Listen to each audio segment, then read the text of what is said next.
J'appelle sur scène donc Delphine Lalo-Deschamps, responsable aménagement, contrat client et services immobiliers du Centre d'expertise immobilier de la direction de l'immobilier de la RATP.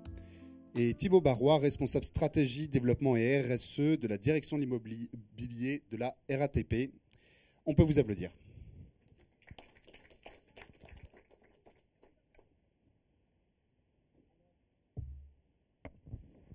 Merci beaucoup à tous les deux d'avoir répondu présent, car après les tables rondes, en l'occurrence, ça fait toujours plaisir de plonger en fait dans l'expérience d'un acteur comme la RATP, en fait en termes de décarbonation.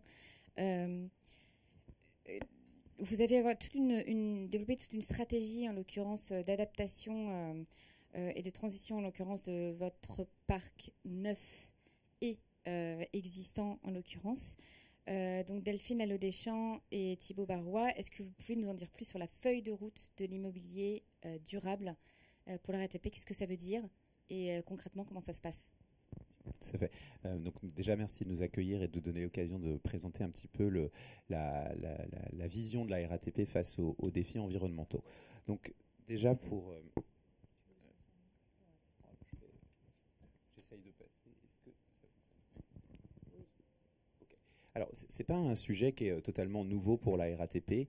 On se préoccupe de l'environnement depuis assez longtemps, dans une approche qui est évidemment, et ça se comprend vu les activités de la RATP, très centrée finalement sur la protection de l'infrastructure, assurer sa disponibilité pour être capable de rendre le service de transport, et puis finalement... comme vous pouvez le voir ici, finalement une approche très tournée vers la gestion des risques. Alors je vous ai mis deux photos qui sont assez impressionnantes, mais qu'on voit malheureusement de plus en plus régulièrement. Vous avez à gauche l'emportement d'un talus du RERB qui était en 2018, il me semble, qui a occasionné seulement quelques blessés légers, mais finalement heureusement que ça s'est passé très tôt le matin. Et puis quelque chose qu'on voit régulièrement, une station de métro inondée. Ça, c'est la vision historique de la RATP face aux défis climatiques. Ce sont des événements extrêmes qui viennent mettre en danger nos infrastructures. On aurait pu mettre des rails qui sont déformés face à la canicule ou des caténaires, par exemple, qui tombent. On essaye depuis quelques années d'avoir une vision de plus en plus large et de plus en plus complète de ces défis environnementaux. Et je vous ai mis ici deux exemples. C'est d'abord une vision un peu physique élargie. Vous avez ici deux photos de sites qui font partie du patrimoine RATP. Vous pouvez assez bien imaginer les conditions de chaleur qu'il fait un jour comme aujourd'hui, que ce soit sous la verrière de notre centre de formation ou quand on est un mainteneur sur le toit d'un RER qui vient de finir sa journée et qui est sous une halle pas du tout isolée.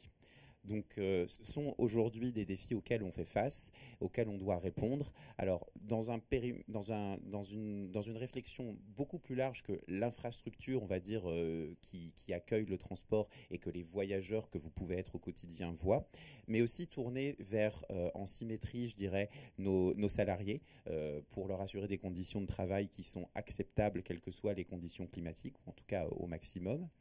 Et peut-être, dernier point, pour toujours élargir la réflexion, dans une approche qui vise aussi à essayer de comprendre quel est l'impact de nos infrastructures, de l'ensemble de ce qui contribue au transport en Île-de-France sur le territoire et sur peut-être les riverains. On a un patrimoine assez important et j'en cite pour exemple... je vous ai mis les résultats des études qu'on a faites sur la transformation du site de Béliard, qui est un centre-bus. Centre-bus, pour le faire vite, c'est là où dorment les bus la nuit, quand ils ne sont pas en train de circuler. Et les études du projet qui est en cours de réalisation en ce moment montrent à quel point... notamment grâce à la végétalisation et au recouvrement d'une partie de ce centre-bus, on arrive à diminuer de manière très très sensible l'impression d'îlots de chaleur urbains. Et ça, c'est pas quelque chose qui finalement, ou en tout cas de manière très indirecte, sert le réseau de transport. Par contre, c'est très sensible pour les riverains qui vivent à côté de ce centre-bus. Alors, pour dézoomer et regarder un petit peu ce que c'est que le carbone pour la RATP, je vous ai mis ici les résultats du bilan carbone fait à l'ensemble du groupe. Peut-être sans s'attarder sur le chiffre dans l'absolu, on a souhaité avoir cette démarche de savoir ce que la RATP, comment la RATP contribuait au fait d'émettre des gaz à effet de serre, et je dirais presque indépendamment de son activité qui par essence, est plutôt favorable au bilan global de l'Île-de-France, puisque grâce au report modal que la RATP permet, et notamment pour les usagers des transports publics qui sont principalement décarbonés puisque principalement électriques, sont quand même relativement bénéfiques en Île-de-France. Pour autant, c'est important de se poser la question de comment on peut faire mieux. Et si on regarde ce à quoi contribue la RATP, ben, finalement, on a très principalement, et ça fait écho à ce qui a été dit ce matin, l'énergie, les immobilisations, c'est-à-dire tous les travaux, tous les investissements qu'on fait, et puis les achats qui concourent très massivement à notre bilan carbone. Alors, on a un bilan carbone qui a été amélioré dans les dernières années, et c'est relativement notable, d'autant plus que l'offre de transport qu'on fait, elle, a été augmentée. Donc, on est quand même dans une amélioration du bilan carbone, qui est très principalement portée par les efforts qu'on fait sur l'énergie, qui contribue massivement à notre bilan carbone, alors même que le transport, c'est-à-dire notre activité, elle augmente en volume de manière assez sensible puisqu'on est à presque 20%, plus de 17% d'augmentation du volume. Si on se concentre sur les objectifs qu'on s'est donnés, alors je ne vais pas rentrer dans le détail, mais du coup on se concentre principalement sur ce qui contribue massivement à notre bilan carbone, c'est-à-dire l'énergie, les achats et les investissements. Et on s'est fixé une trajectoire qui a été validée par le SBTi comme étant, et c'est un peu ironique particulièrement aujourd'hui quand on lit la presse, conforme et permettant de rester dans une trajectoire de 1,5 degré. Donc bon, peut-être que l'Île-de-France ou la France n'y arrivera pas, mais en tout cas au périmètre de la RATP, on essaye de s'y conformer. Voilà. Et on a du coup des objectifs qui sont à différents horizons de réduction de nos émissions de gaz à effet de serre et d'engagement auprès de nos fournisseurs pour qu'ils respectent aussi ces trajectoires au maximum. Alors, si on se concentre un petit peu plus sur l'immobilier et ce à quoi Delphine et moi essayons de contribuer, dans l'immobilier, on retrouve un peu les mêmes enjeux. On a très fortement l'électricité, enfin, je dirais plutôt pas que l'électricité d'ailleurs, l'énergie qui contribue fortement au bilan de l'immobilier, avec, vous l'avez vu, vous le voyez en haut, les infrastructures, donc les gares, stations, ateliers de maintenance, centres-bus qui contribuent massivement. Et puis, de manière un peu plus disséminée dans toutes les activités de la RATP, on retrouve aussi dans le champ de l'immobilier tous les travaux, tous les mobiliers pour le coup, tous les matériels informatiques et les usages qu'on fait dans ces bâtiments, dans ce patrimoine que possède la RATP. Alors de quoi on parle quand on parle de ce patrimoine? La RATP elle est propriétaire d'un peu moins de 800 hectares en Île-de-France, qui sont composés alors, de sites qui vont du très industriel, qui sont des ateliers, des centres de maintenance pour le réseau de surface, qui vont d'ailleurs sortir de la propriété RATP à court terme pour retourner à la région. On a sur votre droite tout ce qu'on appelle l'infrastructure, qui contribue et qui voit très directement les voyageurs passer. Et vous avez au milieu, pour à peu près 100 hectares, des typologies plus classiques de l'immobilier qui sont soit liées à l'infrastructure directement ou plus indirectement à du tertiaire et à toutes les activités sociales auxquelles qui contribuent indirectement au transport. Alors c'est sur l'ensemble de ce champ qu'on essaye d'agir pour réduire, avoir une trajectoire d'adaptation et d'atténuation. C'est vraiment les deux qu'on essaye de viser désormais, avec un regard qui se porte, et ça l'a été évoqué ce matin aussi, de plus en plus sur l'existant. On contribue évidemment d'avoir des projets neufs, mais tout l'enjeu, il est d'avoir l'approche la plus subtile, la plus fine sur l'existant pour le transformer. Alors, pour ce faire, on essaye, et j'en ai déjà dit un mot, d'avoir une approche la plus systémique, la plus large possible, qui vise à prendre en compte l'ensemble des enjeux de la RATP, qui sont parfois économiques, le contexte concurrentiel dans lequel on est de plus en plus plongé, des objectifs réglementaires, et puis l'ensemble de nos enjeux sociaux et environnementaux.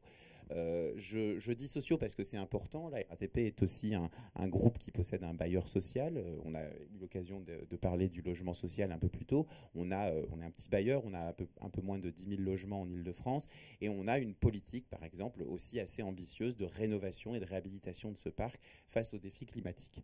On a mis en place, pour essayer d'agréger tout ça, ce qu'on appelle notre feuille de route pour l'immobilier durable, qui se porte sur 3 leviers, avec l'idée d'adapter et d'atténuer. Donc faire évoluer le patrimoine, donc c'est le souci du déjà là, qui a été évoqué plus tôt ce matin, éco-concevoir tous nos projets dès l'amont, et du coup, bien sûr, agir pour la sobriété énergétique. Et ça, c'est vraiment un regard assez fin sur les usages et avec les usagers des bâtiments.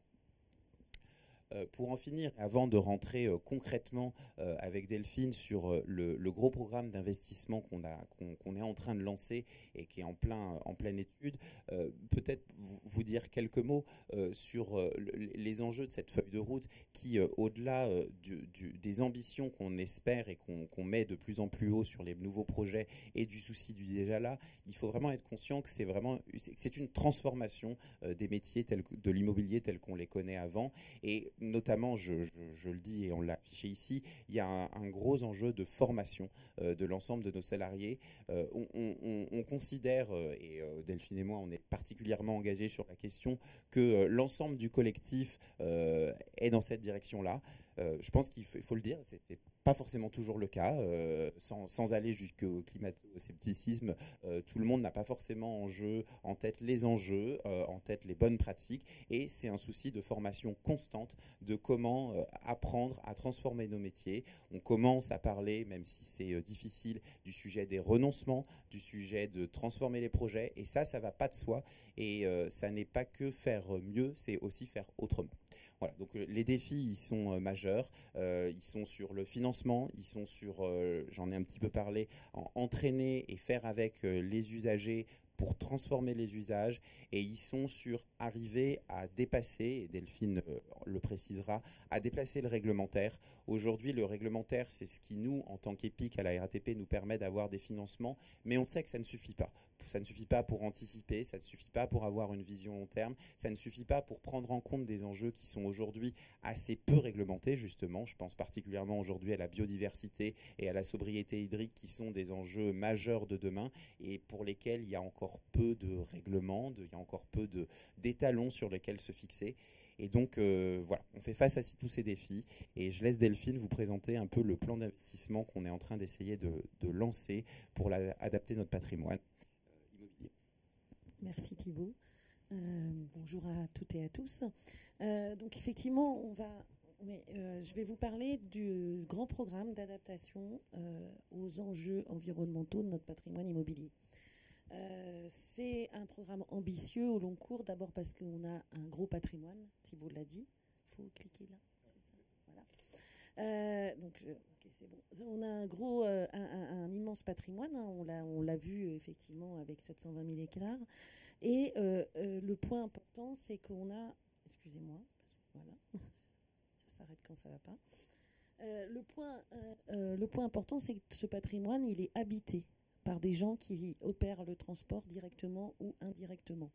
Et donc justement, au-delà de répondre aux enjeux réglementaires, il faut quand même, et on l'a dit dans toutes les autres tables rondes, travailler sur comment on va réussir à vivre et donc à travailler dans les locaux et donc dans le patrimoine, donc dans les ateliers, dans les bureaux, en 2050. Donc l'adaptation, elle doit aller bien plus loin que la partie réglementaire. Néanmoins, nos parties prenantes et notre financeur principal, IDFM, Thibault l'a dit, on peut initier un programme comme ça que parce qu'on a du réglementaire. Et après, justement, on utilise ça, c'est la première base, pour ensuite aller plus loin. Et c'est exactement l'ambition qu'on a, sachant que le aller plus loin, et j'y reviendrai après, hein, il n'est pas vraiment aller plus loin pour IDFM, la région, hein, qui est notre autorité organisatrice, parce que demain, si personne peut arriver à aller travailler, si le mainteneur dont a parlé Thibault n'arrive pas à maintenir les trains, il n'y aura plus de transport. Et ça, c'est le cap suivant à faire, on va dire... faut qu'on obtienne une adhésion sur cette deuxième partie, on va dire, de l'acculturation. Donc la première partie, c'est assez simple. On a des obligations réglementaires qui arrivent vite pour certaines, surtout liées aux enjeux de sobriété énergétique. Hein, donc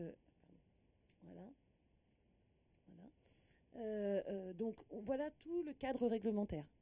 Le décret tertiaire, donc tout le monde commence à le connaître assez bien, qui a un nom d'ailleurs un peu galvaudé, hein, puisque c'est tertiaire, mais ce n'est pas que les bâtiments de bureaux, hein.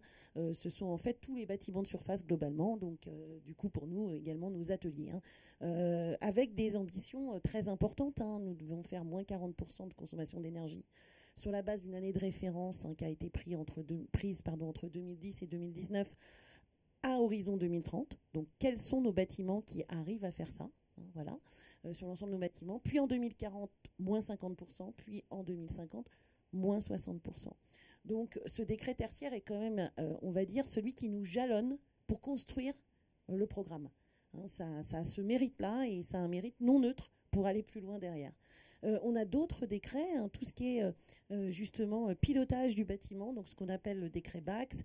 Effectivement, mieux on pilotera le bâtiment, et je vous ferai une illustration sur les protections solaires des bâtiments, plus on saura gérer évidemment la sobriété énergétique, mais aussi mieux vivre dans les bâtiments. Hein, si on arrive à mieux gérer les protections solaires, la manière dont on met les stores, la manière dont on déclenche la clim ou pas, etc. Et ben, les clims aussi réversibles, notamment, hein, voilà, c'est forcément un gain pour la vie dans le bâtiment, mais aussi un gain évidemment pour la sobriété. Puis ensuite, on a d'autres lois, la loi sur les mobilités vertes, notamment, qui nous conduit d'ailleurs, nous, de notre côté, à électrifier toute notre flotte de voitures de service. Hein. Donc, c'est un projet ambitieux. Qui dit électrifier notre flotte de véhicules de service dit forcément que ces véhicules, va falloir qu'ils se rechargent. Et s'ils se rechargent, ils vont se recharger dans les ateliers, là où ils sont affectés. Et donc, ces ateliers qu'on va devoir aussi adapter, il faut qu'ils prennent en compte les puissances énergétiques nécessaires pour la recharge de ces véhicules auxiliaires. Donc, on commence à voir déjà, rien qu'avec la loi, tout le côté systémique quand on décide d'adapter un bâtiment et du patrimoine. On a évidemment la loi sur tout ce qui est lié aux énergies renouvelables. On pense aux protections solaires, mais il n'y a pas que les protections solaires. On peut aussi mettre des îlots de fraîcheur. Hein, on pense beaucoup à la partie protection solaire. Dans cette loi, il y a aussi tout ce qui est végétalisation. Puis ensuite, des choses moins réglementées, mais qui sont très importantes et dont on pense tous collectivement, hein, quand on travaille sur ces sujets-là, qu'un jour ou l'autre, il faudra les réglementer autour de la sobriété hydrique ou de la biodiversité. Alors, comment on décide de construire ce programme? Donc, sur le patrimoine que nous avons, que Thibaut a présenté rapidement, le décret tertiaire, ce n'est que pour les... On part du décret tertiaire, parce qu'on sait que ça, c'est le réglementaire, donc on nous écoutera. En fait, c'est un peu ça. Hein. Comment on va pouvoir aller convaincre nos financeurs? Par le réglementaire. Le décret tertiaire, il s'applique sur les bâtiments de surface, donc sur une sous-partie de ce qu'on gère, puisqu'on gère également toutes nos infrastructures. Hein. L'autre partie va également être légiférée bientôt, hein, mais pour l'instant, on n'a pas un cadre aussi précis que le décret tertiaire. Aujourd'hui, on a évalué à peu près à 130 sites qui vont devoir être adaptés, plus ou moins. Alors, pourquoi je dis plus ou moins? C'est que sur certains sites, ils passent le décret tertiaire. Néanmoins, vous avez vu, il y a plein d'autres réglementations et même des choses qui ne sont pas réglementées, mais pour lesquelles il y a des plans des fois gouvernementaux, hein, comme la partie hydrique par exemple. En fait, on peut avoir un site qui passe le décret tertiaire, hein, donc qui est conforme en termes de sobriété, mais néanmoins qui ne va pas être aux normes et qui va être très consommateur en eau, par exemple. Hein. Donc, il faut quand même regarder ça à l'échelle globale de notre patrimoine. Aujourd'hui, on est sur 130 sites à analyser. Sur le décret tertiaire, on sait qu'on en a une quarantaine qui ne passent pas 2030. Et comment on a déterminé la quarantaine qui ne passe pas 2030? C'est-à-dire qu'on a éliminé ceux qui, aujourd'hui, ne passent pas 2030, mais qui, si nous faisons, et j'insiste sur les usages, que si nous faisons de l'acculturation sur comment vivre dans un bâtiment, aérer la nuit, donc comment gérer un bâtiment, donc ce qu'on appelle un peu le management de l'énergie, mais le management des usages aussi, hein, par rapport à la gestion de l'énergie, on va pouvoir atteindre le décret. Ça, c'est à peu près 15%. Voilà. Si on est à 15% d'écart par rapport au décret, à travers le management des usages, on va pouvoir réussir à atteindre le décret, en tout cas la partie 2030. Pour tous les autres, les 40 premiers bâtiments, on sait qu'on n'atteindra pas, même en faisant du management de l'énergie. Et donc, on sait par contre, et notre ambition, et c'est ce que vous voyez dans cette planche, c'est que ce premier lot de bâtiments, on ne va pas lui faire atteindre juste 2030. On va aller beaucoup plus loin et on va aller jusqu'à 2050. Et notre ambition, c'est aussi évidemment de dire, attention, aujourd'hui, il n'y a que ça comme loi, il n'y a que ça comme règlement, mais il va y avoir d'autres choses qui vont arriver, la biodiversité, la sobriété hydrique et peut-être d'autres choses qu'on n'a pas encore pensées. Donc on s'engage aussi sur des sujets d'innovation, hein, voilà. Et du coup, quand on traite un bâtiment, on le traite globalement. on le traite d'une manière complètement systémique. On impulse dans ce bâtiment toute la réglementation, donc pas que le décret tertiaire, même si c'est le décret tertiaire qui nous a permis de constituer le premier lot. Et ensuite, on applique les lois, tout ce qui est loi de résilience, etc. Et après, ça nous permet d'avoir quelque chose, on va dire, pérenne. C'est notre objectif. Par contre, évidemment, en faisant ça, ça veut dire que quand on traite le bâtiment, on demande plus d'argent et plus de financement. Et c'est tout ça qui est nécessaire pour réussir à convaincre nos financeurs globalement. Voilà.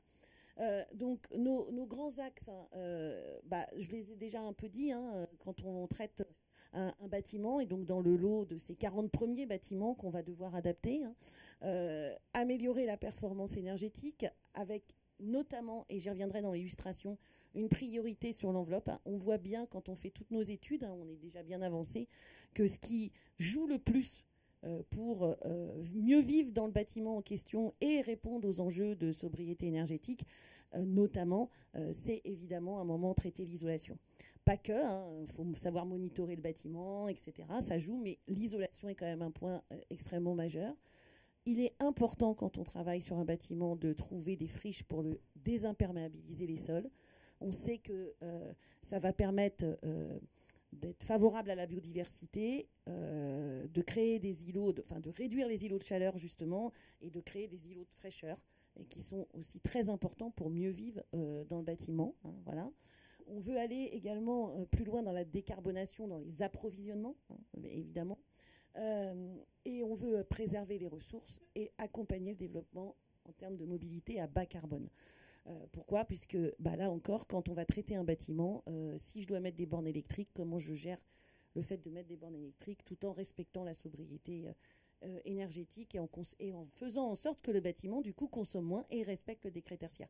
Donc vous voyez bien que tout ça est systémique. Et si je peux y mettre de l'énergie renouvelable, comme des panneaux photovoltaïques, et si mon bâtiment peut être même en autoconsommation, tout ça peut être vertueux et répondre aux différents enjeux réglementaires.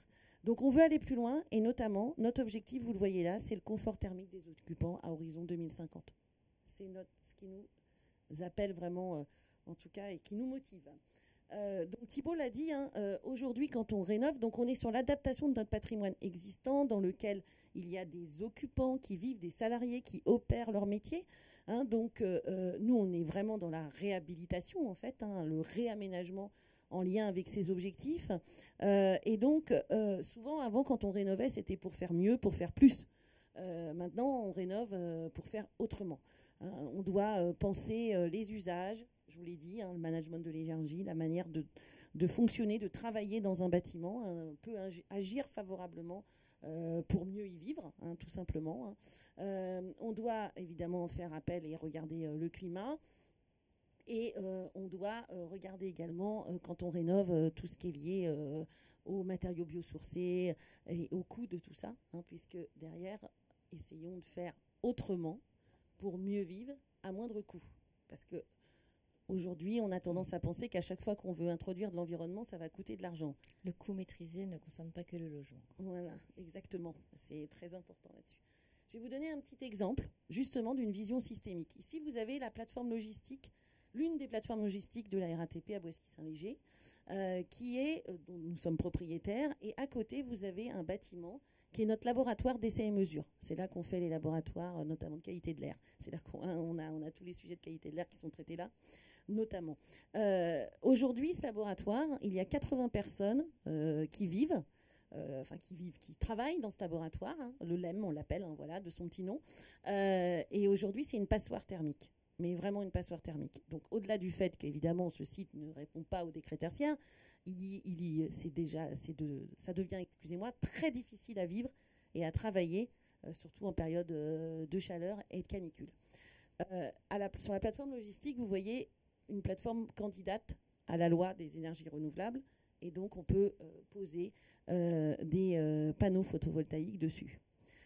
À l'échelle du site, puisque j'ai 2 bâtiments sur le même site, à l'échelle du site, si je fais une rénovation que du bâtiment du laboratoire, je vais avoir un projet qui va me coûter à peu près 5 millions d'euros. C'est des grandes métriques, on est en phase, voilà. Si je fais avec le fait de mettre des panneaux photovoltaïques, sur la plateforme, eh ben, à l'échelle du site, je suis presque en autoconsommation.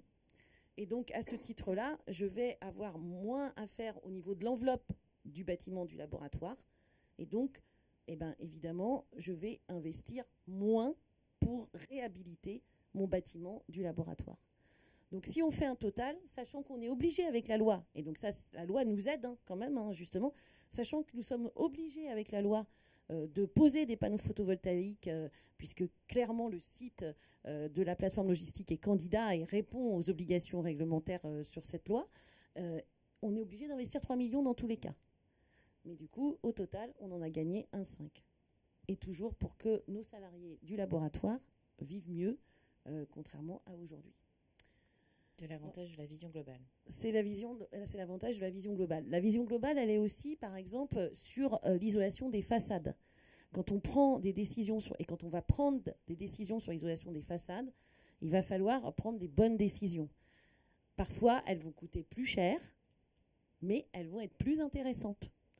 Donc, je vais vous donner rapidement, vous voyez, quand on est sur des protections solaires comme ça, en fonction de où on positionne, et on ne rentrera pas dans le détail, ce qui est important, c'est les chiffres qui sont là, en fonction de où on positionne les volets, à l'intérieur ou à l'extérieur, en fonction de si on décide de monitorer la manière de mettre les volets, vous voyez, en fonction de l'orientation du soleil, eh ben, on va gagner beaucoup plus, en tout cas, on va réduire beaucoup plus l'incidence du soleil, à l'intérieur du bâtiment. Donc voilà, c'est tout ça sur lequel, c'est tous ces enjeux-là qu'on réfléchit.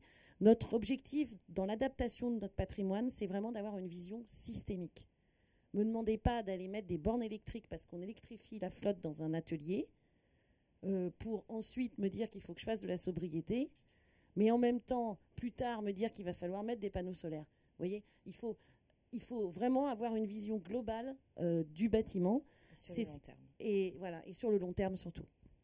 Merci beaucoup pour cette présentation.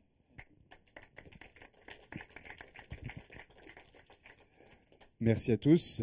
Dans la continuité de cette matinée axée cas pratiques et solutions, peut-être qu'il y a des questions dans la salle.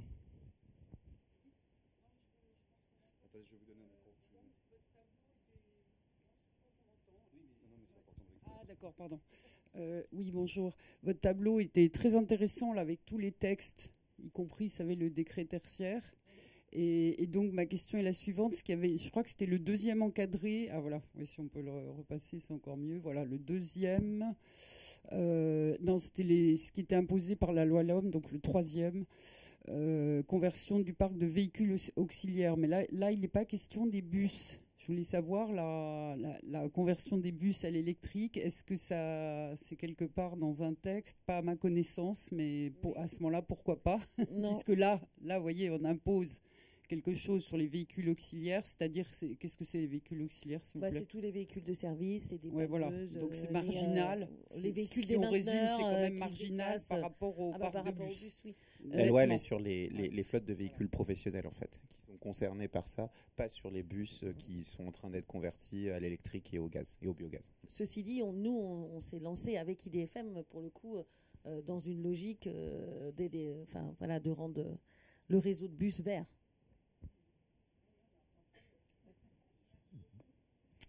Oui, une question. Christophe Chauvard, je suis ancien patron de fonds d'investissement immobilier. J'ai ma structure conseil Chaval Partners et je m'intéresse au sujet lié entre l'énergie, notamment l'infrastructure, et l'amélioration du bâtiment pour cocher la case 2050 en termes d'adaptation du bâti.